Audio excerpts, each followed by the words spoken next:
A palavra a Cláudia. A Carla Boechat, que vai fazer o estudo da noite de hoje. Obrigada. Graças a Deus, a Jesus e a Francisco de Paula. Rafael, você podia apagar aqui? Obrigada. Boa noite, meus irmãos, minhas irmãs, queridos, bem-vindos. Como vocês podem perceber, nós estamos estudando o capítulo 5 do Evangelho segundo o Espiritismo, Bem-aventurados os aflitos. A nossa irmã acabou de fazer a leitura dos versículos,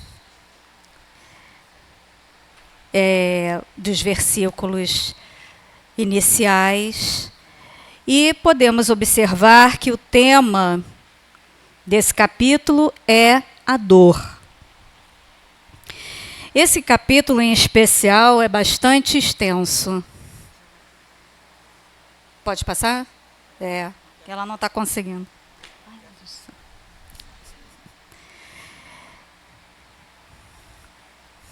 Vai.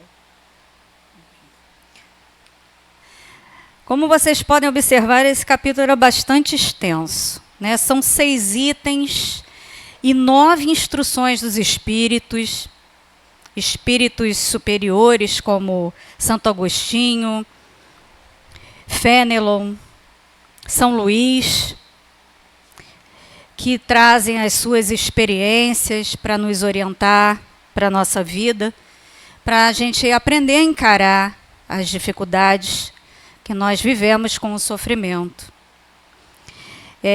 Até comentei com um colega ontem, e eu comentei com ele, nossa, eu acho que o capítulo 5 é o maior capítulo do Evangelho. E ele falou, com certeza, porque fala de sofrimento, né? E aí, realmente, né, como vocês podem ver. Então, esse capítulo, meus irmãos, é um verdadeiro tratado sobre a dor. Nós convidamos os irmãos, no recolhimento dos seus lares, que leiam esse capítulo inteiro, porque ele tem muitas lições importantes para os momentos mais difíceis que a gente passa na vida. A dor, meus irmãos, ele é uma marca da transição planetária. Os números de suicídios são alarmantes devido à perda do sentido da vida. Então, a mensagem do Espiritismo, ela quer os espíritos consolados. Porque Deus não aboliu a dor. Deus permite a dor porque ela tem um propósito em nossas vidas. Mais para frente, no nosso estudo, vocês vão entender, eu vou dar um exemplo. Né? Porque o pai amoroso, ele sempre vai se preocupar com seu filho. Né? E muitas vezes o filho tem que passar pela dor. E Deus é todo bondade e justiça, né? Não podia ser diferente. Portanto, a mensagem do Espiritismo vem para nos dizer que a dor é um grande instrumento pedagógico. E que Deus não vai retirar de nós a dor, mas Ele promete ficar conosco. Então, por isso existe justiça das aflições. Diz aqui o Evangelho, as vicissitudes da vida têm, pois, uma causa, e uma vez que Deus é justo, essa causa deve ser justa. Eis do que cada um deve compenetrar-se bem. Então, nós temos que perceber, né, quando os nossos sofrimentos têm uma causa que pode ser justificada na existência atual, como também em existências anteriores. E assim, meus irmãos, eu fiz o seguinte, eu trouxe para nós as mensagens, várias mensagens do benfeitor André Luiz, autor do livro Nosso Lar, conhecido por todos. Então, ao longo do nosso estudo, nós vamos fazer várias citações de André Luiz, muito pertinentes para nos auxiliar na compreensão do tema. Obras como Vivendo do Evangelho, Estude Viva e Ação e Reação, que é um dos livros da série de André Luiz, Vivendo na Vida Espiritual. Então, meus irmãos, estamos aqui nas causas atuais das aflições, item 4 do Evangelho, e André Luiz nos diz o seguinte: não estás sozinho nessa estrada redentora. Jesus acompanha teus passos vacilantes, sustentando-te a coragem e o ânimo. E toda vez que sucumbes à paralisia do remorso, o Mestre Divino afaga-te o coração dilacerado. E acreditando na sinceridade de teus propósitos, fala a tua alma com firmeza e amor. Levanta-te e anda. Como nossa irmã na abertura falou, é necessário que nós tenhamos uma atitude proativa em relação às dificuldades, né?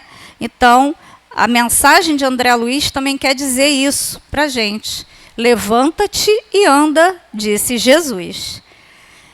Então, meus irmãos, algumas reflexões trazidas por Kardec dão conta do seguinte: quantos homens tombam por suas próprias faltas? Quantas pessoas arruinadas por falta de ordem, de perseverança, por má conduta? Quantas uniões infelizes porque são de interesse calculado? Quantas dissensões e querelas funestas teria podido evitar? Quantos pais infelizes com seus filhos porque não combateram suas más tendências no princípio? Quantos males e enfermidades são a consequência de nossa intemperança, né? Excessos de todos os gêneros.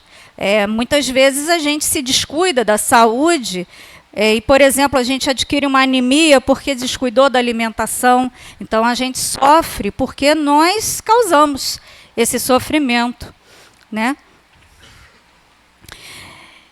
E aí, o benfeitor André Luiz nos traz a seguinte mensagem: renove-se, pois, enquanto é tempo, porque a lei de causa e efeito mais adiante, para que a lei de causa e efeito mais adiante não lhe cobre da consciência o resgate da dívida com os custos da aflição. Essa renovação, nós sabemos, é a renovação íntima, tão difícil e que a gente tem buscado tanto, né? Trazendo aqui o Evangelho de João, capítulo 16, versículo 33, Jesus diz: tenho-vos dito isto, para que em mim tenhais paz. No mundo tereis aflições, mas tende bom ânimo, eu venci o mundo. Então aí está a mensagem de ânimo para as nossas vidas. Kardec diz assim, que todos aqueles que são atingidos no coração pelas vicissitudes e decepções da vida, que interroguem friamente a sua consciência, que remontem progressivamente à fonte dos males que os afligem e verão que o mais frequentemente não podem dizer: se eu tivesse ou não tivesse feito tal coisa, eu não estaria em tal situação.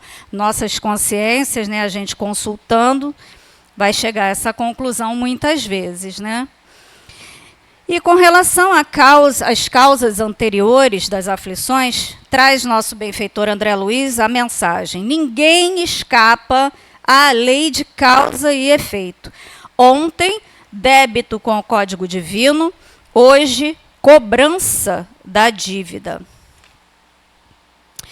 E então, meus irmãos, no Evangelho, Kardec diz: os sofrimentos por causas anteriores são frequentemente como as das atuais.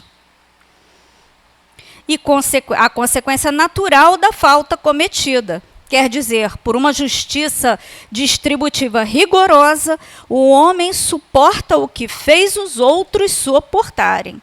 Se foi duro e desumano, ele poderá, não quer dizer deverá, não é uma regra absoluta, poderá ser, a seu turno, tratado duramente e com desumanidade. Se foi orgulhoso, poderá nascer em uma condição humilhante. Se foi avarento, egoísta ou se fez mau uso da fortuna, poderá ser privado do necessário.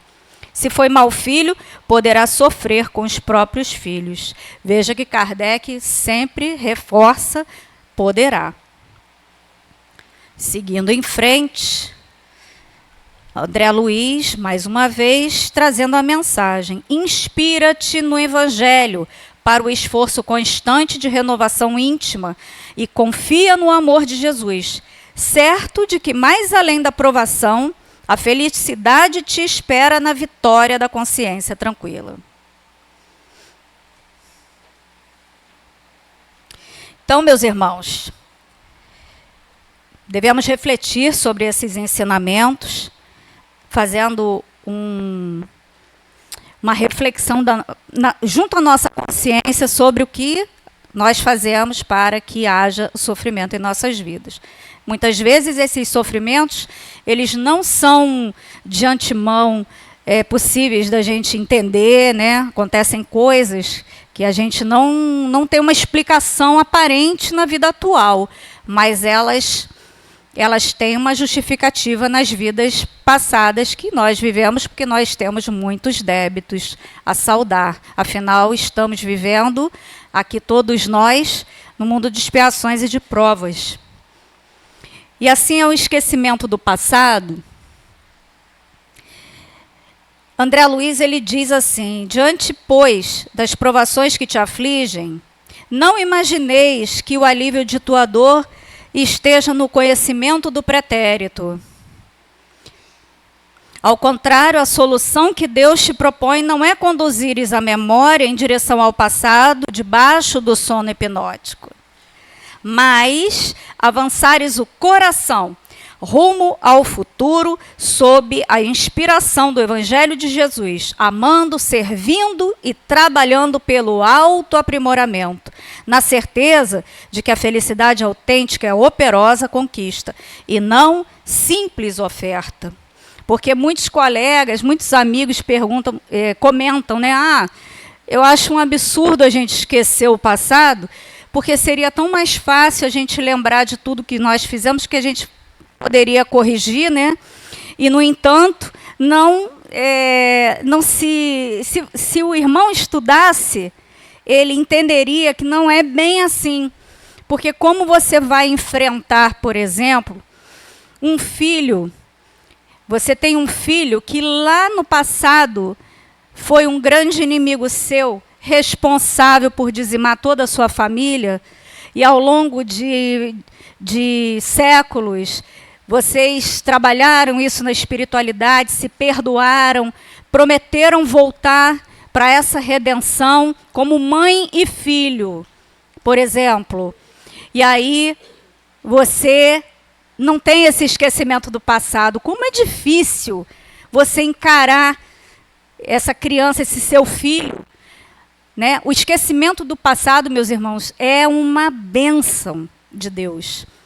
Eu vou contar uma história rapidinho de um fato que aconteceu numa mesa mediúnica. Um irmão aproximou-se da médium. E a médium começou a passar mal, sentia muita dor no peito, falta de ar, sede. E aí esse irmão foi afastado e atendido, acolhido, socorrido. E aí a lição daquela situação foi: aquela médium não suportou aquela dor por 5 minutos.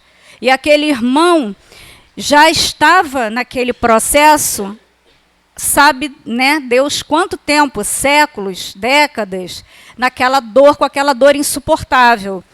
Então, uma reencarnação para aquele irmão é uma verdadeira cura, uma verdadeira bênção, porque ele vai reencarnar, vai receber esse presente que é o véu do esquecimento, não vai mais sentir aquelas dores, mas vai conseguir viver e trabalhar pelo seu aprimoramento. Então, o esquecimento do passado, meus irmãos, é uma grande misericórdia.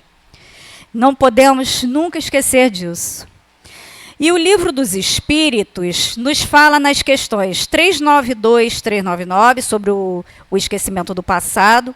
A 392, ele diz assim, Kardec pergunta, por que o espírito encarnado perde a lembrança do seu passado? A resposta dos espíritos, o homem não pode e nem deve saber tudo. Deus o quer assim, em sua sabedoria, sem o véu que lhe cobre certas coisas, ficaria deslumbrado, como aquele que passa sem transição da obscuridade à luz. Pelo esquecimento do passado, ele é mais ele mesmo. E Kardec faz um comentário na questão 393, que é o seguinte: se não temos durante a vida corporal uma lembrança precisa do que fomos e do que fizemos de bem ou de mal nas nossas existências anteriores, temos a intuição, e nossas tendências instintivas são uma reminiscência do nosso passado. Aquela nossa consciência que é o desejo que abrigamos de não mais cometer as mesmas faltas, nos previne a resistência. E seguindo, nós temos aqui em nosso estudo do capítulo 5, os motivos de resignação. E essa resignação, meus irmãos, que o Evangelho nos traz, que o Espiritismo nos traz, não é uma resignação apática. Ah, eu sou espírita, a gente escuta muito isso, né? Ah, eu sou espírita, eu tenho que aceitar tudo. Não é isso. A lição que Jesus nos traz é de que a gente tem que ter uma resignação com confiança em Deus. É uma aceitação de uma situação, porém com confiança, com alegria, com o enfrentamento ativo da dificuldade. E não aquela apatia que muitas vezes nos torna, nos faz perder muito tempo em nossa existência. Então diz assim, o item 12 do Evangelho: por essas palavras, bem-aventurados os aflitos, porque serão consolados, Jesus indica ao mesmo tempo a compensação que espera aqueles que sofrem e a resignação que faz abençoar o sofrimento como o prelúdio da cura. É aquele que dá mais valor ao espírito que à carne, que pode passar por todo tipo de dificuldade, que continua calmo, paciente, inclusive agradecendo a Deus pelo sofrimento, pois o vê como uma forma de ativar a sua evolução espiritual. Mas vamos lá, agradecer pelo sofrimento, a gente ainda não chegou nessa etapa, mas a gente tem que caminhar para isso, né? Vou agradecer porque estou sofrendo? O que a gente tem que entender dessa mensagem é que a gente tem que ser otimista apesar da dificuldade. Não, nós vamos vencer esse desafio, nós vamos trabalhar para melhorar. Essa é a resignação ativa, que a Joana de Ângeles, ela chama de resignação dinâmica, né?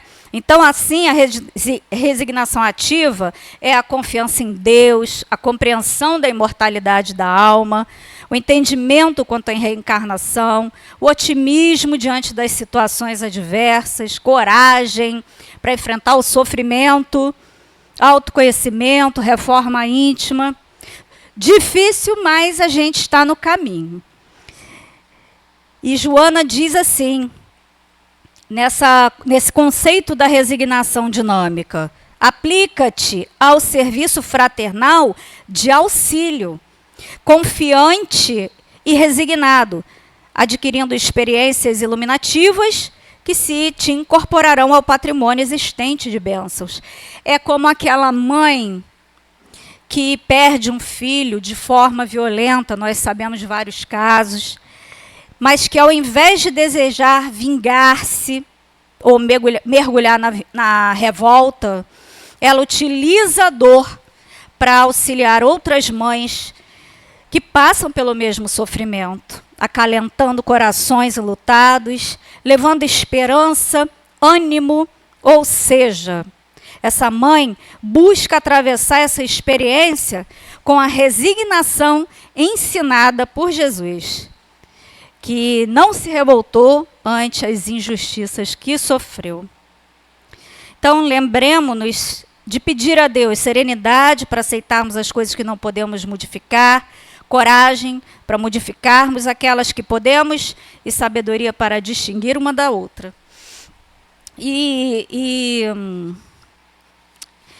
Gerson Monteiro, que foi presidente da Rádio Rio de Janeiro por muitos anos, ele já está no plano espiritual, ele tem uma história assim, bastante sofrida, né? Ele perdeu 2 filhos, perdeu a esposa, e sempre teve uma atitude proativa, apesar de todas essas experiências que ele viveu. E ele dizia assim, o segredo da felicidade é aceitar a vida como ela é e as pessoas como elas são. E assim, meus irmãos, chegamos ao último item da primeira parte do nosso estudo. Falta só um pouquinho, que é a questão do suicídio, da loucura. Meus irmãos, semana passada nós tivemos aqui um trabalho primoroso feito pela nossa irmã Maiara, fazendo um estudo estatístico sobre os suicídios, contando as suas experiências profissionais como enfermeira. E foi emocionante o trabalho que ela apresentou aqui. Eu vou ousar fazer um complemento, porque o trabalho foi muito lindo, muito emocionante. Eu espero que vocês tenham assistido na semana passada. E o que eu queria trazer, meus irmãos, para concluir a questão do suicídio, é que o suicídio ele acaba acontecendo por conta da perda do sentido da vida. Essas ideias materialistas que foram trazidas para a humanidade, né? E em que nossa vida acaba no túmulo, né? E como disse Haroldo Dutra Dias, é uma das maiores mentiras contadas para a humanidade. E o Espiritismo veio para trazer para a gente essa verdade. Nós somos espíritos imortais. Então, diz aqui o Evangelho, a calma e a resignação auridas na maneira de encarar a vida terrestre e a fé no futuro dão ao espírito uma serenidade que é o melhor preservativo contra a loucura e o suicídio. Com efeito, é certo que a maioria dos casos de loucura são devidos à comoção produzida pelas vicissitudes que o homem não tem força de suportar. Se, pois, pela maneira que o Espiritismo lhe faz encarar as coisas desse mundo, ele recebe com indiferença, com alegria mesmo, os reveses e as decepções que o desesperariam em outras circunstâncias, é evidente que essa força que o coloca acima dos acontecimentos preserva sua razão dos abalos que sem ela o sacudiriam. Ocorre o mesmo com o suicídio. O Espiritismo, ele não vai tirar a nossa dor. Vai nos tirar do desespero. E o desespero é que nos leva a péssimas consequências. E essa questão da destruição de nós mesmos, ela está muito pautada nessa perda do sentido da vida, que o Espiritismo ensina para a gente que há uma vida, que nossa vida continua após. Aqui na Terra é uma passagem, o corpo é uma veste. Nosso espírito vai continuar a caminhada. E agora nós vamos passar para a segunda parte, que é as instruções dos espíritos. Eu vou falar apenas de algumas, porque são muitos, Mas por isso mesmo convido a todos à leitura, porque são instruções maravilhosas. Então eu trouxe aqui a de Lacordaire, que diz o seguinte sobre bem e mal sofrer. Ele diz que poucos compreendem que somente as provas bem suportadas podem conduzi-los ao reino de Deus e que o fardo, meus irmãos, é proporcional às nossas forças. Já Santo Agostinho, no Mal e o Remédio, ele diz: no estado de desencarnados, escolheste vossa prova, porque vos acreditardes bastante fortes para suportá-la. Ok, né? E aí ele completa: não nos pergunteis mais, pois, qual remédio é preciso empregar para curar tal úlcera ou tal chaga, tal tentação ou tal prova. Recordai que aquele que crê é forte pelo remédio da fé, e aquele que duvida um segundo da sua eficácia é logo punido, porque experimenta no mesmo instante as pungentes angústias da aflição. Olha aí, ele falando da fé, né? E voa meu negócio. O senhor Sanson é o 21, ele fala das mortes prematuras. Ele diz: quando a morte vem ceifar nas vossas famílias, levando sem moderação as pessoas jovens, ao invés das velhas, dizeis frequentemente que Deus não é justo. É uma horrível infelicidade, dizeis, que uma vida tão plena de esperanças seja tão cedo cortada. De quais esperanças quereis falar? Diz senhor Sanson. Das da terra, onde aquele que dela se vai teria podido brilhar, construir seu caminho e sua fortuna? Sempre essa visão estreita que não pode se elevar acima da matéria. Então ele quer chamar nossa atenção para... nós estamos tendo uma visão estreita quando a gente vê um jovem, uma pessoa tão jovem. É natural que a gente sinta isso, óbvio, né? Mas rapidamente a gente entende, graças ao Espiritismo, que ele já cumpriu a missão dele, né? E é isso que seu Sanson quer dizer. E Fenelon também nos alerta para não censurarmos. O tema dele é... Espera se fosse um homem de bem, teria morrido. Aí ele fala, ele nos alerta para não censurarmos. Aquele que parte já cumpriu sua tarefa. Aquele que fica, talvez nem a tenha começado. E a gente nem pensa nisso, né? Quando a gente vai pensar, é verdade. Então, meus irmãos, são muitas, né? Nós temos mais instruções e a gente recomenda a leitura de todos eles. E aí eu vou trazer para vocês um trecho um ensinamento do livro que está contido no livro Ação e Reação, do André Luiz, que ele fala sobre a dor em 3 aspectos: a dor e expiação, que é a consequência do nosso desequilíbrio mental, né? É uma restauração e libertação de carga. A dor evolução, onde estão associados o esforço e a resistência ao meio hostil, ou seja, o fortalecimento para o futuro. Jesus, quando falava de dor, de sede, de fome, ele referia-se à dor evolução, que é aquela íncita no crescimento do espírito. E a dor auxílio, que são as prolongadas e dolorosas enfermidades no envoltório físico, que nos auxiliam para que a alma se recupere de certos enganos.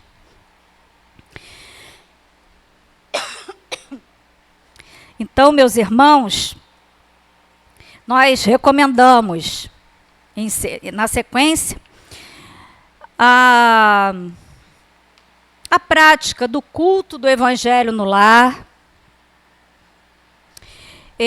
semanalmente. Quem não sabe como fazer, tem um roteiro na recepção, vocês podem fotografar se não tiver. Se não tiver, pode pegar? Então tem formulário lá, o roteiro, para vocês fazerem em casa. Uma vez por semana, com hora marcada. Se na sua família nem todos comungam do mesmo ideal, você pode fazer sozinho. A benesse é muito grande, além do que você está se familiarizando com as palavras do Evangelho. Só um minutinho, gente.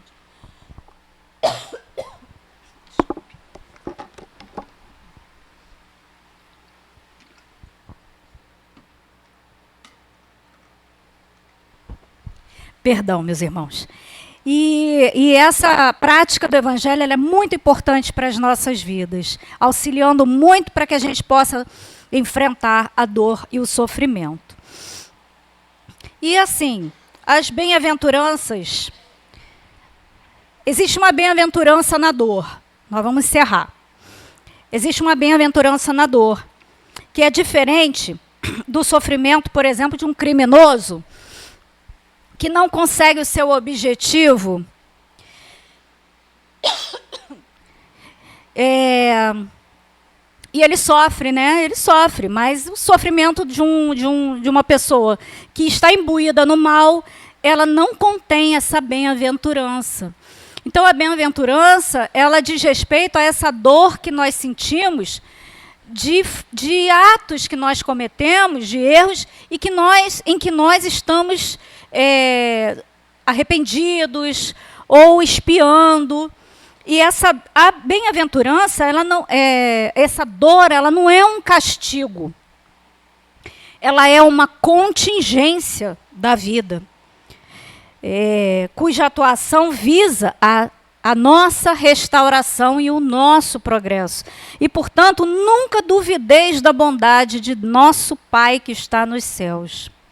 Agora eu vou contar uma história para vocês, que é o exemplo desse amor que o nosso Deus tem por nós. Eu era criança, eu devia ter uns 7, 8 anos de idade, e assim, brincando, eu coloquei uma bolinha de papel no meu ouvido, hein?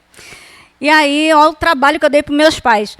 Aí, passados uns dias, eu comecei a sentir uma dor muito grande no ouvido. Aí eu falei com a minha mãe preocupada, falou com meu pai. Meu pai me levou no médico. Aí o médico não podia nem encostar, que eu não deixava. Doía, horrores, era terrível.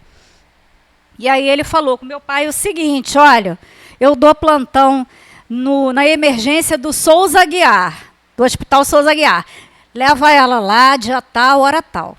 Aí meu pai, coitado do meu pai, gente, que saga. Aí ele me levou, chegando lá, ele conversando lá com meu pai, chegou um moço, gente, que devia ter 2 metros de altura por 2 de largura, gigantesco. E ele, vocês não vão acreditar, ele me deu um mata-leão. Vocês acreditam? E aí, por conta disso, o médico foi lá e pinçou essa bolinha de papel, que já era um negócio gigante, e retirou esse objeto do meu ouvido. Quando esse moço me deixou, me soltou, eu fiquei tão revoltada. Eu olhava para o meu pai assim: como assim? Você me deixou passar por isso? E o meu pai, ele sabia que eu precisava passar por isso. Ele, com o amor que ele tinha por mim, ele não podia falar para o médico: olha, não faz não, porque ela não quer. Ele sabia que aquilo era necessário. E era necessário eu passar por aquele sofrimento. Porque aquele problema podia me causar uma surdez, me causar até um problema neurológico, uma coisa mais grave. Então eu precisava passar por aquele sofrimento.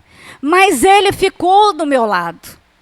Eu passei pelo sofrimento, aprendi, porque apesar de eu ter 7 anos, nunca mais botei bolinha de papel no meu ouvido. E assim, meus irmãos, é Deus conosco.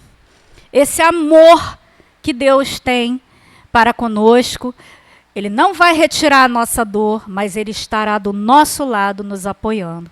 Então, meus irmãos,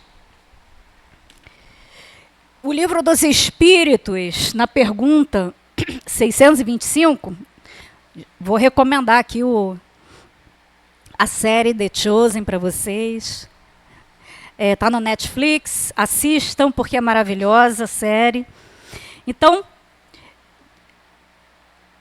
a pergunta 625 do Livro dos Espíritos diz assim: qual o tipo mais perfeito que Deus tem oferecido ao homem para lhe servir de guia e modelo?